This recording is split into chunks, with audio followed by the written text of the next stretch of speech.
Hi, my name is Fernando. And my name is Cristobal Lara. Today we're reviewing a classic novel that's been praised for nearly a century, The Great Gatsby by F. Scott Fitzgerald.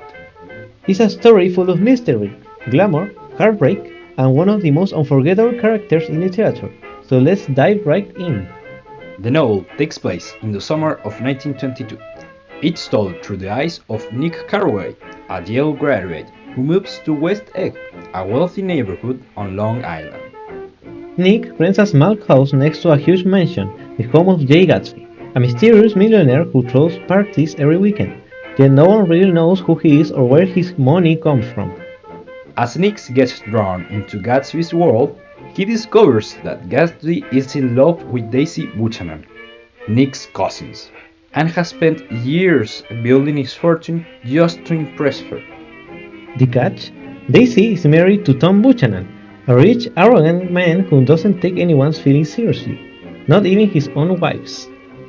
And from there, the story becomes a slow unraveling of lies, illusions, and shattered dreams. So, let's talk about the character.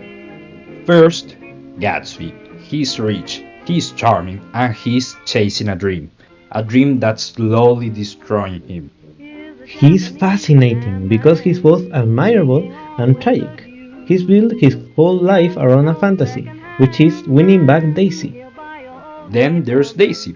At first, you understand why Gatsby is in love with her. She's beautiful and graceful, but the more you see her, the more you realize she's shallow, indecisive, and afraid of real emotion. Tom Buchanan, honestly, he might be one of the most unlikable characters I ever read. He's controlling, sexist, and openly racist. And Nick, the narrator, is really interesting because he tries to stay neutral, but in the end, even he can't ignore how corrupt his world is. My favorite chapter is definitely chapter 5, when Gatsby and Daisy finally see each other, again after 5 years. Yes, that whole scene is so awkward, but so emotional. Gatsby's nervous, he knocks over a clock. It's like he's trying to freeze time and go back to when things were perfect within them. It is really sad because you can tell he really believes that if he just works hard enough, he can get the past back. But that's not how life works. Exactly. That moment shows the difference between fantasy and reality, and how Gatsby's dream is already starting to fall apart. And what stood out to me the most is how the novel shows the dark side of the American dream. Gatsby works so hard, climbs so high, but it still isn't enough. Yeah, and what makes it even sadder is that he's not chasing money for its own sake. He's doing it all for love, or at least what he thinks is love. But Daisy doesn't love him the way he loves her, and in the end, he chooses comfort and status over everything else.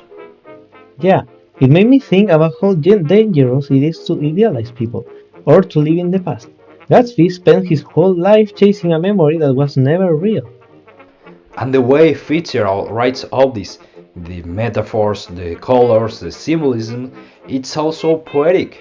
The green light, the eyes of Dr. T.J. Eichelberg, it gives the look of this haunting, dreamlike quality. So, would we recommend The Great Gatsby?